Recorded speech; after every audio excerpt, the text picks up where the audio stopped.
العبادة والاستفادة والحث والتمسك بكتاب الله وسنة رسول الله صلى الله عليه وسلم والدعاء إلى الهدى والدلالة على الخير واتباع كتاب الله وقربه سبحانه وتعالى.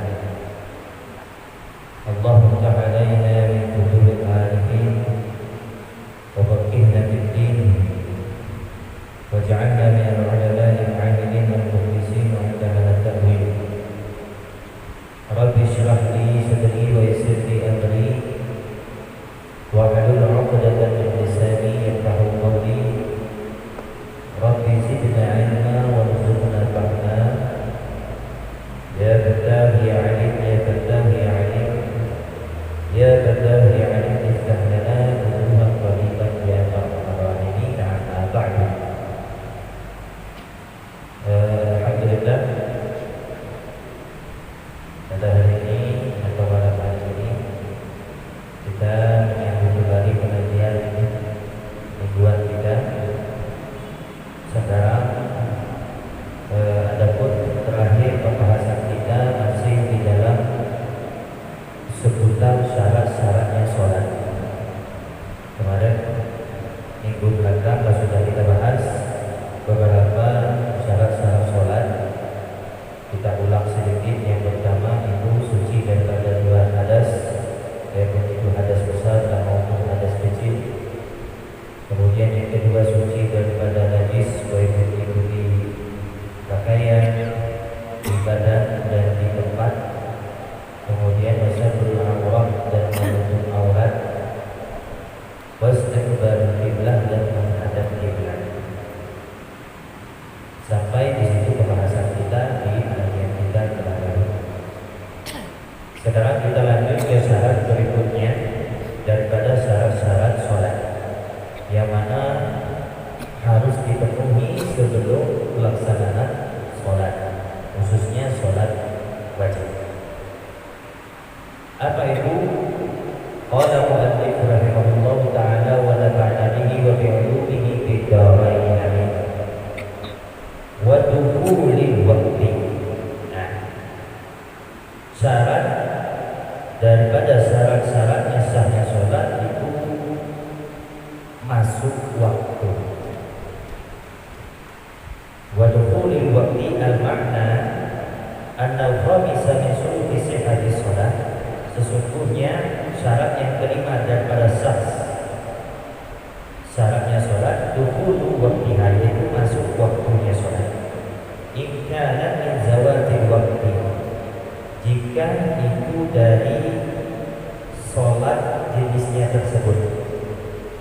Biyakini, dengan yakin. Nah itu dia. Yakinnya itu dengan beberapa sebab. Kalau kita zaman kita sekarang sudah tidak sulit lagi dan juga tidak repot lagi masalah tahunya masuk waktu sholat.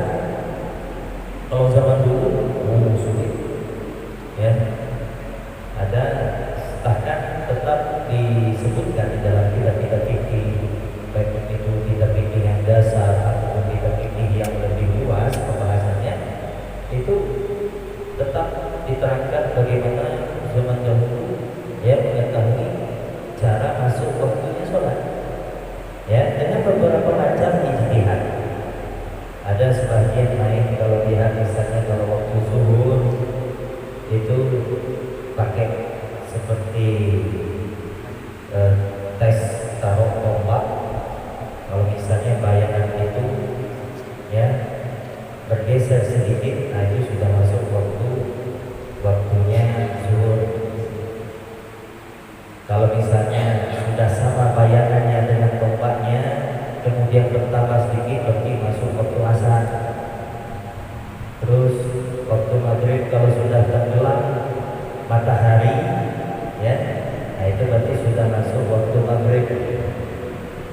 Terus pas masuk waktu isya-nya, apabila timbul kemerah-merahan di langit, ya, nah itu sudah masuk waktu isya. Kalau waktu subuh apabila sudah timbul cahaya fajar itu tersebut,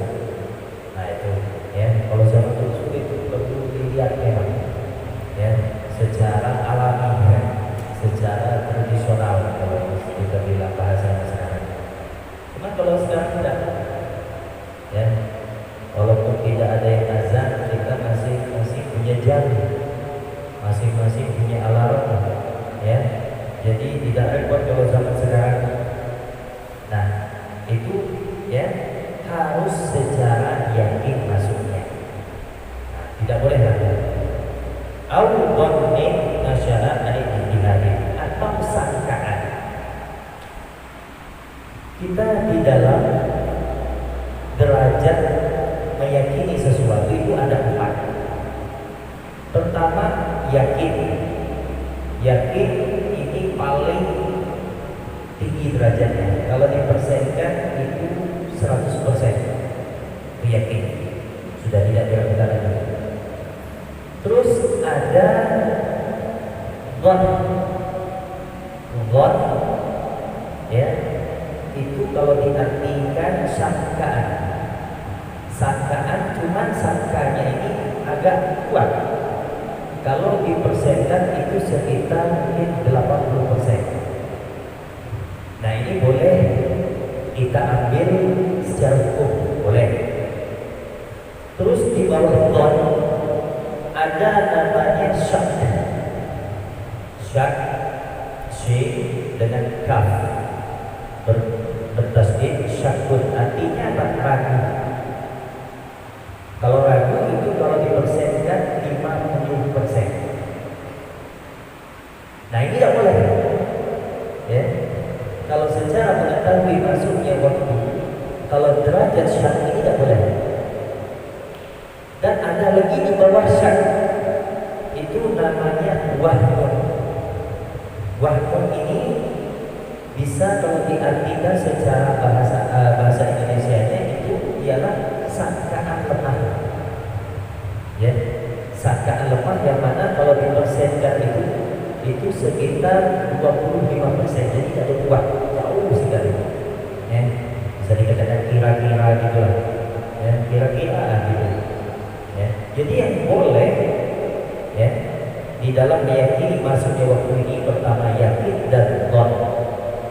Dhon sangkaan yang kuat sesuai dengan ijtihadnya.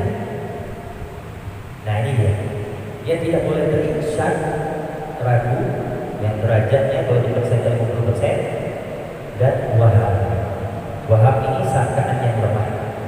Kalau dipersenkan itu sekitar 25%, ini tidak boleh. Yang kita bahas adalah apa yang dhon, sangkaan yang kuat. Walaupun dia tidak sampai derajat 100%, tetap ulama menetapkan bahwa ini boleh diambil tapi sesuai dengan derajatnya atau sesuai dengan ijtihadnya. Misalnya kayak di dalam penjara ada seseorang di dalam penjara, misalnya bawa tanah lagi, misalnya tidak ada jam, tidak ada alarm, tidak ada apapun itu pokoknya, ya. Cuman masya Allah dia menjaga sholatnya, tetapi dia mengetahui sholatnya sulit. Akhirnya sebelum dia masuk penjara, dia mempunyai ijtihad. Ijtihadnya apa? Artinya kalau ijtihad kalau diartikan itu usaha. Berusaha dalam menetapi hukum. Nah, ini dia, ya. Ijtihad itu berusaha dalam menetapi hukum. Selama sebelum dia masuk ke dalam penjara, dia sudah pernah apa, misalnya kalau menentukan masuknya waktu zuhur, misalnya sudah pagi jam 6, nah, dia sering apa, kalau baca Al-Quran mungkin setengah, ya, setengah maksudnya 15 juz. Dari pagi dia baca Al-Quran sampai zuhur, itu biasanya dia baca dapat 15 juz misalnya. Nah, dia berijtihad seperti itu. Tahu-tahu dia masuk penjara misalnya, kemudian dia tidak tahu menentukan cara masuknya waktu zuhur, akhirnya dia ijtihad dengan amalan tersebut. Wah, ini gimana ini? Waktu jam tidak ada, azan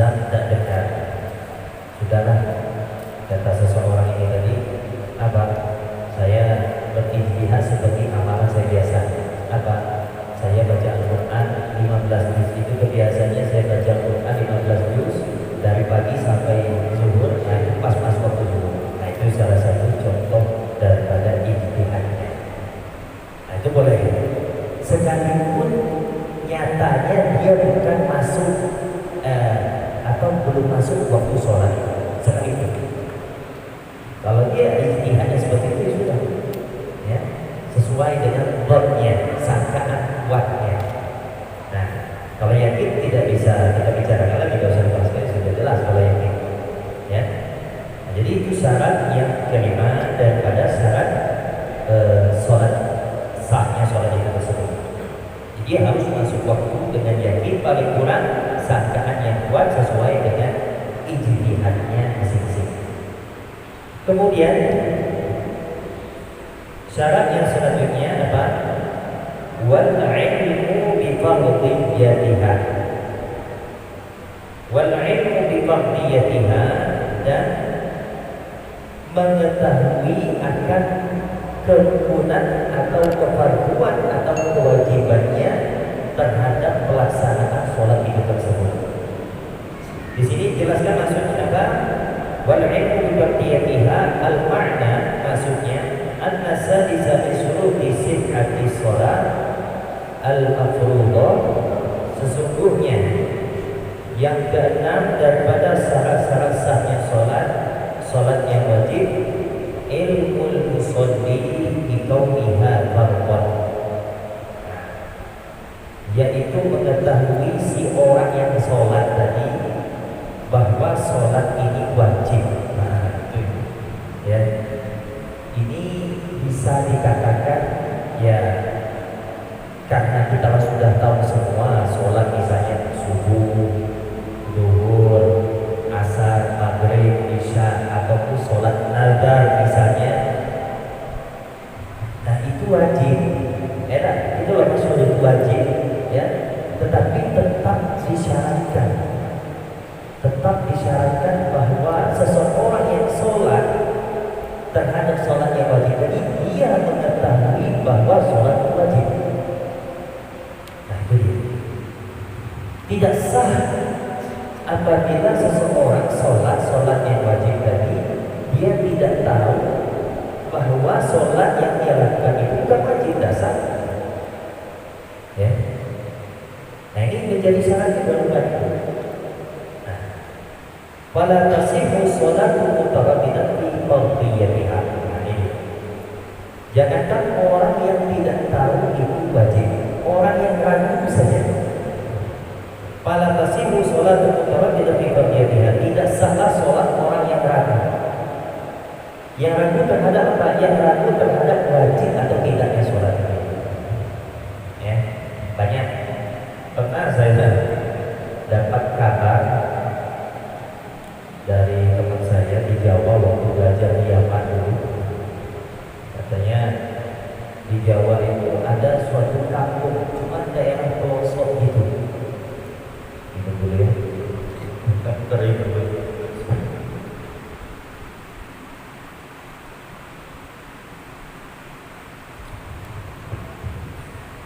Kita dapat cerita, katanya ada di daerah Pulau Jawa itu, daerah pelosok itu ada suatu kampung yang mana sholatnya hanya subuh, zuhur, asar.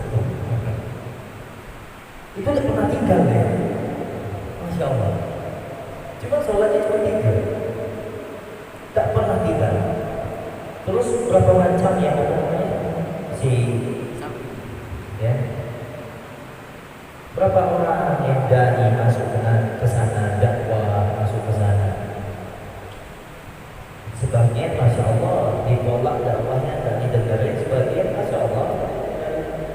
Cuma Allah alam, saya dapat cerita dari teman itu sampai sekarang bahkan katanya, abang mereka cuma sholatnya 3. Pas ditanya kenapa kok bisa 3, akhirnya mereka salah satu penduduk di situ bercerita, dulu ada tuan guru kiai bahasanya sana. Kiai katanya ada yang mana dia ngajari kami sholat, ya, ngajari sholat subuh, sholat zuhur, sebelum masuk ngajar sholat maghrib akhirnya meninggal dia. Akhirnya tidak sampai, tidak sampai, ya, tidak sampai ke sholat zuhur, ya, tidak sampai ke sholat maghrib, dan sampai sholat isya. Dalam penyampaiannya, ya, subuh, zuhur, asar tak nyampe sholat maghrib, isya meninggal. Sampai sekarang, bahkan sebagian didakwahi katanya tidak terima saking kan sudah fanatik dengan satu guru tadi, ya. Ini repot ya. Itu kalau bisa dikatakan uzur, tidak uzur lagi.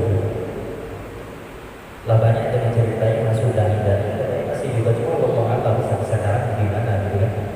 Ya mudah-mudahan lah, ya, dakwahnya dari setelah ini masuk disampaikan sebut dari sholat 5 itu mudah-mudahan mereka menerima langsung ibadahnya. Ya. Nah, itu gimana itu? Ya.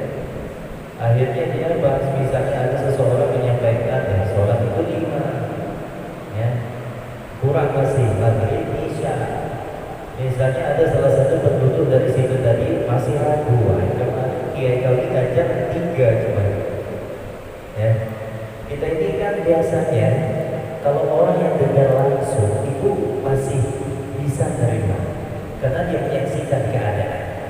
Tetapi kalau orang yang mendengar kabar dari orang yang pertama itu biasanya penerimaannya kalau tidak kurang tambah. Akhirnya apa? Yang menerima kabar yang kedua nanti akhirnya pemahaman apa? Oh berarti sholat kita cuma 3. Nah itu, ya kan itu biasa kayak gitu. Terus apalagi orang yang mendengar kabarnya yang ketiga, yang keempat, yang kelima, akhirnya ya sudah tetap. Ya, jadi pas datang dai-dai kita yang baru masuk ke kampung itu, ya heran mereka, kok iman. Ya, itu guru kami dulu, moyang-moyang kami dulu, kiai dulu, ya. Ulama kami dulu cuma 3 katanya. Padahal dia tidak tahu terjadi sebenarnya gimana. Nah, kalau seperti iman tetap tidak sah. Kalau misalnya dia ragu misalnya, memang harus betul-betul meyakini bahwa, ya, yang namanya sholat itu wajib, itu salah satu daripada syarat kesahan sholat. Memang di kalangan kita tidak perlu lagi, karena kita sudah tahu. Cuma yang repotnya yang tidak mengetahui sama sekali. Jadi itu termasuk daripada syarat sahnya sholat. Kemudian selanjutnya apa? Wa anda ya'taqida fardhan min furu'iha sunnatan. Katanya di sini apa? Syarat yang ke-7 ialah harus tidak meyakini salah satu daripada rukun sholat itu sunnah. Nah ini, ya, ini mengefek juga terhadap sahnya sholat. Tidak boleh salah satu daripada rukunnya sholat itu kita yakini itu sunnah, tak boleh. Apalagi tidak wajib atau tidak sunnah sama sekali. Itu sudah berpengaruh besar. Di sini disebutkan gimana katanya? Allah yang terkena musalli sunniyatan fardhi muayyan min furu'iha. Nah, jangan ada katanya apa? Harus tidak meyakini seorang yang sholat itu meyakini bahwa sunnah terhadap rukun itu yang sudah ditentukan, kal-Fatihah, seperti surah Al-Fatihah. Al-Fatihah itu kan sudah masyhur dan sudah tidak maklum, ya sudah tahu, sudah jelas bahwa Al-Fatihah di dalam sholat itu rukun. Bahkan masalah secara detailnya lagi Bismillahirrahmanirrahim saja itu di segi mazhab kita itu rukun daripada rukunnya sholat. Beda di mazhab lain. Kalau kita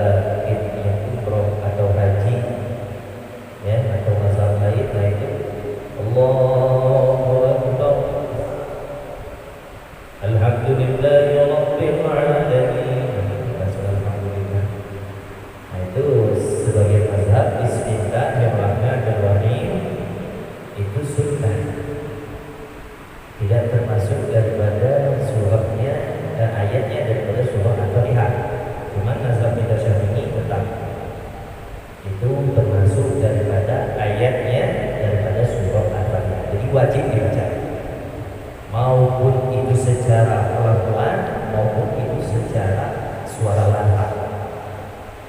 Nah, seperti Al-Fatihah diyakini sunnah, itu tidak sah. Wa ruku'i, dan ruku' itu sunnah. Amal mubaham pada yatul i'tiqad sunniyatihi kai ya'taqida sunnati wahidnya min ruku' wa sujud min ghairi ta'yin. Kalau mubaham, maksudnya mubaham ini seperti tidak menentukan bahwa salah satu daripada rukunnya rukun sholat itu sunnah dan ragu-ragu. Nah, itu namanya mubaham. Masih sama-sama. Nah, itu dia. Mubaham itu sama-sama. Sama-sama apa? Bahwa meyakini salah satu di antara rukuk dan sujud itu sunnah. Sama-sama. Sujud ini sunnah atau rukuk sunnah. Pokoknya ya sama-sama, belum meyakini, tidak menetapkan. Ini gimana? Nah, kalau yang ini fala yadur, tidak memberi mudarat, itu paling kurang batasnya. Artinya tidak berpengaruh terhadap sahnya sholat itu tersebut. Artinya apa? Tetap sah sholatnya, asalkan jangan ditentukan. Kalau ditentukan memang sujud ini sunnah, nah itu ya gimana? Ini tidak sah. Wa kadza law i'taqada anna jami'a matlubatiha furudun aw ba'daha furudun.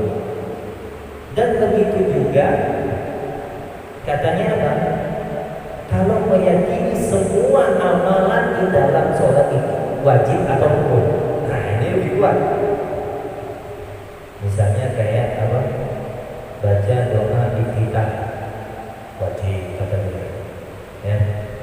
Terus bacaan tasbih, ya, bacaan tasbih Allahu Akbar tasruhu subhana rabbiyal azim wa bihamdihi subhana rabbiyal azim, ini wajib ini katanya.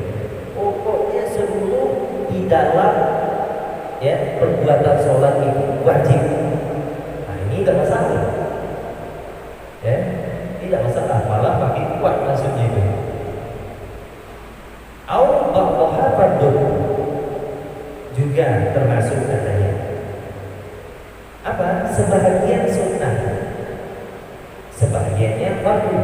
Nah, cuman asalkan jangan ditentukan, ya, jangan ditentukan perbuatan ini. Oh, ini sunnah tidak, pokoknya dia cuma sebahagian mungkin ada yang sunnah, sebahagian ini wajib. Hanya sekedar itu saja. Nah, ini juga tidak berpengaruh terhadap kebatalan atau tidak sahnya sholat itu tersebut. Terus apa lagi? Wa ba'daha sunnatun, sama kali. Walam yaksib bi fardhi muayyanin sunnah. Tidak termaksud apa? Menentukan sesuatu daripada rukun itu tadi sunnah. Fa innahu la yadur. Maka sesungguhnya itu tidak berpengaruh terhadap tidak sahnya sholat, tetap sah. Jadi intinya apa? Intinya itu harus memang tidak menentukan itu rukun bahwa itu sunnah, itu saja intinya. Kalau masih sama-sama, nah itu tidak apa-apa. Cuman ada pengecualian. Wala farqa fi ma dzukira bainal 'alimi wal 'ami inda al-hajar. Di sini ada dua masalah yang meyakini tadi, sama-sama tadi. Kalau di sisi Imam Ibnu Hajar, salah satu ulama di kalangan Syafi'iyah juga, tidak ada perbedaannya kata si Imam Ibnu Hajar antara orang yang alim atau antara orang yang berilmu dengan orang awam. Tidak ada perbedaan, hukumnya sama. Bahwa pokok maklifil ami berbeda dengan apa? Berbeda dengan Imam Rabi, salah satu daripada imam di kalangan Syafi'iyah juga. Ijtihad beliau beda. Apa? Kalau awam itu tidak masalah seperti itu tadi. yang ragu-ragu tadi juga ya, bahwa ini sebagian wajib sebagian sunnah, tapi tidak tentukan, cuma sama-sama pribadi. Ini hanya diuzurkan kepada orang awam dari Imam Rafi. Kalau orang alim gimana katanya? Amal alimu fala budda ayyumayyiza faraidha min sunaniha. Kalau orang alim tidak bisa kayak ini kata Imam Rafi. Masa alim masih juga tidak tahu mana yang wajib, mana yang sunnah, mana yang makruh, mana yang masa alim orang berilmu tidak tahu. Kalau untuk alim tidak ada maaf untuk ini kata Imam Rafi. Terus apa katanya? Au ya'taqida anna jami'a af'aliha furudun. Sekalipun kata Imam Rafi apa? Meyakini semuanya fardu atau meyakini semua perbuatan sholat itu rukun. Tidak boleh kata Imam Rafi. Kalau bagi yang alim tadi tidak boleh, dia alim ya, sekali ini hanya untuk kelas awam saja. Nah, itu berbeda pendapat antara Ibnu Hajar dan Imam Rafi. Jadi yang dikatakan alim di sini didefinisikan lagi oleh si penyarah kitab Safinatun Najah ini ialah Imam As-Sa'id Ahmad bin Umar Asy-Syafi'i. Beliau menyerahkan kitab Nailul Safinatun Najah, Nailul Wajah bisa Safinatun Najah. Katanya apa? Kalau orang alim dikatakan alim di sini gimana? Secara detailnya, man istaghala bil ilmi zamanan taqtadil 'adatu ayyumayyiza bainal fardhi wa sunnati. Orang yang dikatakan alim di sini ialah orang yang mana menyibukkan dirinya dengan ilmu. Sibuk dengan ilmu ya. Masanya berapa lama? Nah, ini dia. Masanya taqtadil 'adah. Ya, taqtadil 'adah ayyumayyiza bainal fardhi wa sunnati. Paling kurang katanya orang yang sibuk dengan ilmu ya, yang mana cukup dia mengetahui apa perbedaan antara rukun dan sunnah. Nah, itu saja batasnya. Apalagi anak-anak zaman kita sekarang ya, yang belajar di pesantren setahun, 2 tahun, 3 tahun, 4 tahun, 5 tahun, 6 tahun, 7 tahun, bahkan 10 tahun sebagian. Nah, itu tidak ada maaf lagi itu ya. Tidak ada lagi dimaafkan di sisi Imam Rafi bahwa dia meyakini sekalipun semuanya wajib. Tidak bisa. Paling kurang ya, paling belajar ini mengetahui wajib atau sunnahnya itu paling memakan waktu seperti kita sekarang. Tak sampai sejam maksudnya ya, cukup sudah. Nah, itu sudah dikatakan alim, sudah dikatakan alim. Wal alim dan orang awam dikhilafihi, keluar dari kategori yang alim tadi. Itu baru awam. Jadi itu salah satu daripada syarat kesahannya sholat, yaitu tidak meyakini salah satu daripada rukun itu sunnah. Nah, itu tadi. Kemudian syarat yang ke-8 apa? Wajtinabul mubtilati, yaitu apa? Menjauhkan sesuatu yang membatalkan sholat. Nah, ini dia. Itu syaratnya. Menjauhkan sesuatu yang membatalkan sholat. Apa kata di sini? Ayat tadi bab musalli fi jami' sholatihi kullama yubtiluha, yaitu menjauhkan seseorang yang sholat tadi fi jami'i sholatihi, pada seluruh sholatnya, dari awal saat takbir sampai salam. Apapun yang membuat batal dia sholat, jauhkan. Wa sayati bayanuhu, dan akan datang penjelasannya. Wa baqiya min syuruti sihhati shalah. Nah, ada syarat, termasuk juga syarat sahnya sholat yang tidak disebutkan di sini tadi. Itu yang termasuk apa? Al-Islam kata di sini.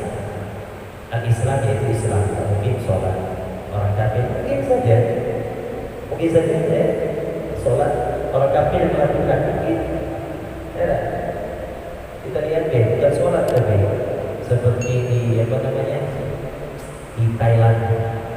Saya lihat di video itu ada presiden Thailand, dia bikin acara kenduri besar, terus mengundang tokoh-tokoh agamanya, ya, tokoh-tokoh agamanya. Akhirnya kan kita kan Islam terkenal itu waktu COVID ini tadi, bahkan di Wuhan pun di pusatnya pandemi kemarin itu kan apa, mereka meyakini bahwa wudhu itu bisa apa menyelamatkan dari virus itu tersebut. Cara bersih dan cara bersuci yang lebih afdol.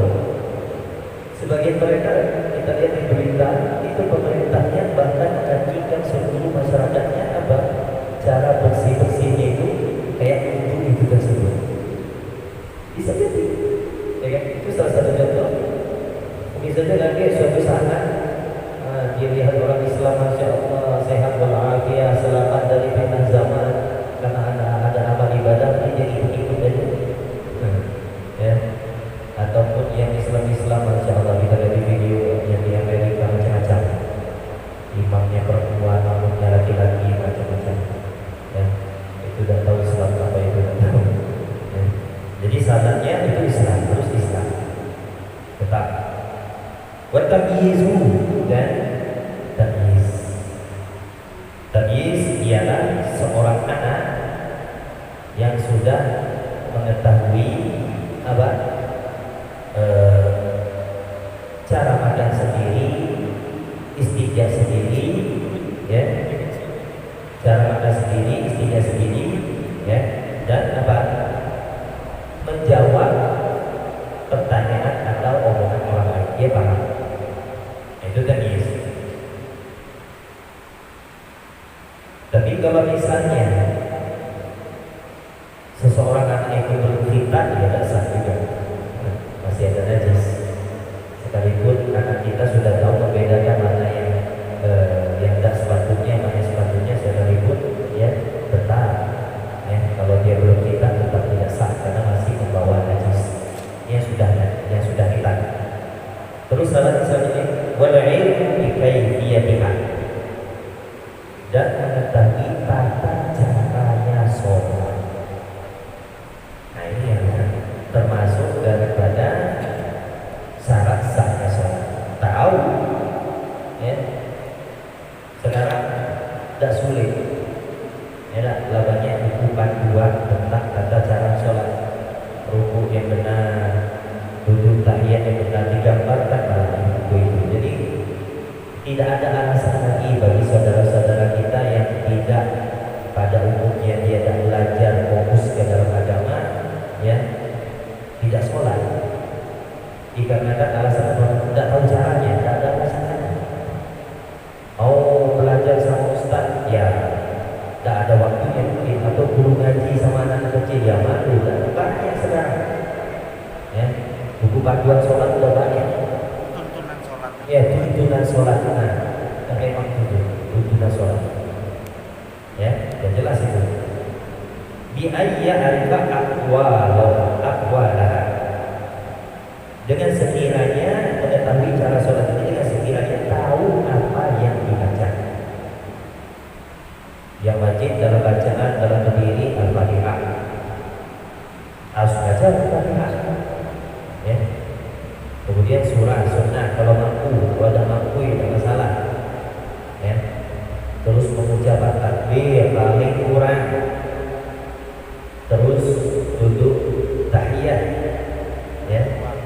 At-tahiyatul mubarakatuh itu wajib. Salawat dan salawat Ibrahimiyah, ya. Wajib. Nah, terus tahu semua. Wa af'alaha, dan perbuatannya wajib berdiri. Kalau tidak mampu berdiri, duduk, ya. Kalau dalam sholat fardu tidak boleh duduk kecuali memang dia tidak mampu berdiri. Ada yang boleh sholat duduk sekalipun dia mampu berdiri, itu hanya untuk sholat sunnah. Nah, itu, ya. Dia mampu berdiri, cuma dia terkadang tiba malasnya, ya kalau secara penetapan hukumnya sah boleh, ya, itu hanya di sholat sunnah.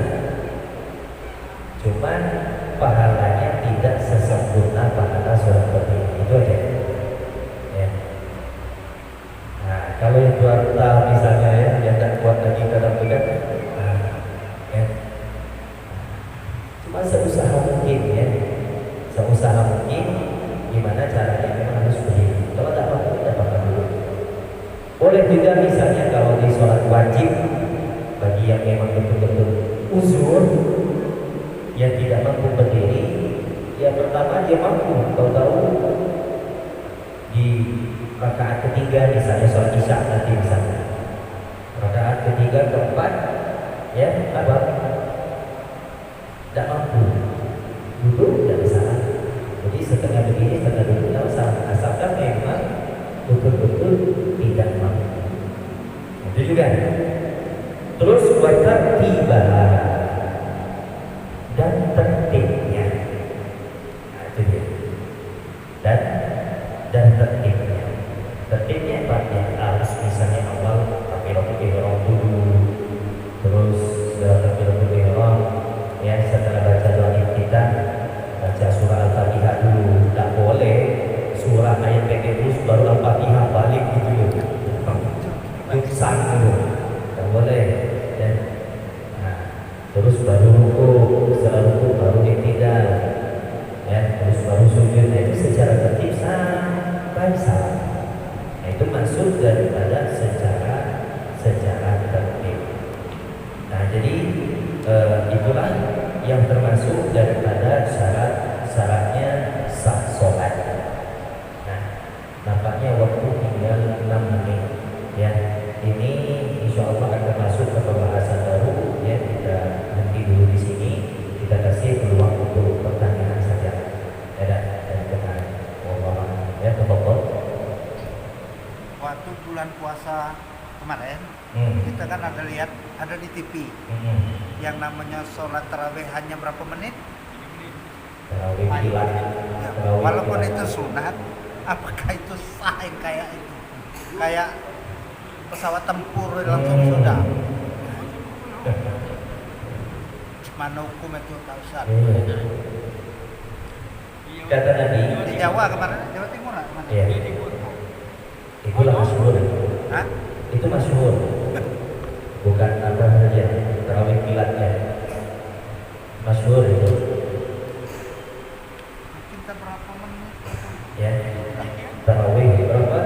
Ini ada 20 rakaat lagi. Iya, 20 rakaat. Masya Allah. Ya. Jadi saya pikir apa yang dibaca aja. Nah, itu makanya. Apa kata Nabi Muhammad SAW? Pas ketika lihat sahabat sembahyang sama seperti itu. Terus kata Nabi, ulang lagi sholat. Ya kan? Ini sahabat. Terus sholat dengan yang sama. Bagaimana ayam cukup beras. Ya, ayam cukup beras. Terus Nabi lihat sama, terus ulang lagi kata Nabi, ya, apa bisa, ya, ulang lagi sholat sama sholat itu kan, terus katanya, langsung selesai 3 kali, ulang lagi sholat ya Rasulullah, kenapa kau ulang terus? Kalau sama kasih tahu tunjukkan. Nah, itu kata Nabi, shollu ya kama ra'aitumuni sholli. Kata Nabi, kalian itu sholat sebagaimana aku itu sholat. Ya, kalau misalnya sholat itu takbiratul ihram, ya, tumaninah terus baca Al-Fatihah, terus tumaninah lagi baru ruku, terus tumaninah lagi baru iktidal. Itu yang namanya sholat. Sholat memang secara hukum ada yang wajib, ada yang sunnah. Cuma terhadap zat sholat itu sendiri, pelaksanaan sholat itu sendiri, sama halnya di dalam hukumnya.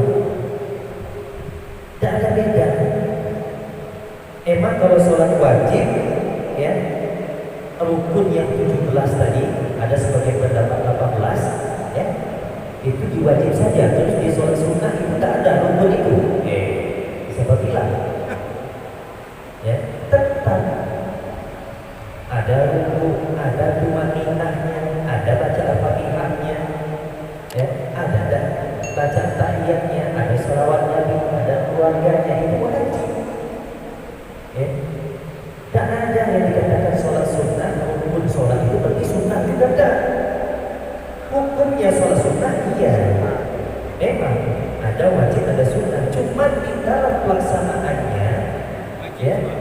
yang rukun tetap rukun wajib. Ya, nah itu Allah alam itu dia belajar dan bagaimana kita Allah alam kita tahu. Ya, setahu kita seperti itu. Itulah Nabi Shallallahu Alaihi Wasallam sholat. Ya, ada bukan tidak Allah Akbar, Allah Akbar, Allah Akbar, Subhanallah, Subhanallah, Allah Akbar, Allah. Apakah kayak gitu Nabi sholat? Rasa-rasanya walaupun kita tidak pernah melihat Nabi sholat, rasanya keluar rasanya. Tidak mungkin tak masuk di akal kita. Ya, tidak ada ketenangan di situ sholat. Sholat ini kita menghadap Allah, ya, dengan hati yang tenang, dengan hati yang sejuk. Karena yang kita hadapi Allah, bukan siapa-siapa. Untuk tak Allah keok sudah cepat lari. Itu tuntunannya sebenarnya jauh saja dari maknanya saja seperti itu. Ya kan? Nah, itu memang jauh. Ya, sepahaman kita jauh sekali dengan pembelajaran kita selama ini. Ya, jauh. Wallahu a'lam. Jadi kesimpulannya tidak ada sholat seperti itu. Sekalipun sholat sunnah seperti itu.